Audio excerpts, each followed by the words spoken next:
Hey, welcome back. So you probably noticed that Heidi's not in the studio today. We're happy to have Christina on board. Well, thank you, Chris. Heidi's at Primary Children's Hospital, where she's answering your questions about health issues impacting our kids here in Utah. And right now we're talking kids and asthma. Heidi. Asthma is a big one, especially here in Utah with that nasty air we get in the wintertime. So joining us right now is Dr. Bryan Stone. He is a physician here at Primary Children's, here to answer our questions. Thanks for joining us today. Thank you. Let's talk a little bit about what it's like for children to live with asthma. I know my son has been growing out of his. He started with it not so great in the younger years, but a lot of kids never grow out of it. So asthma is in a group of diseases we call obstructive lung diseases. It's kind of like if you take a breath in and then try to take another breath in on top of that. That's how it feels to have asthma. Kids often describe it as being like a fish out of water.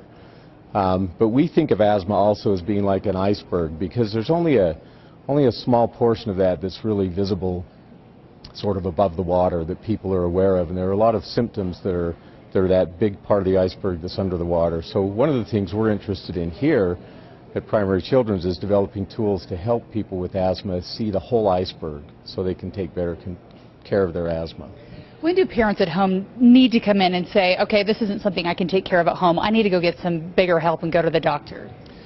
You know, that's a difficult question for parents, and some of the feedback we've had from parents actually is that they feel like they don't have a good measure for doing that. And so we've actually developed a software tool here that we're currently testing that allows parents to monitor their child's asthma and to recognize early. So we think as much as 2 weeks early when their child is headed in a bad direction. So then you can intervene early and hopefully never end up in the emergency room or at the hospital.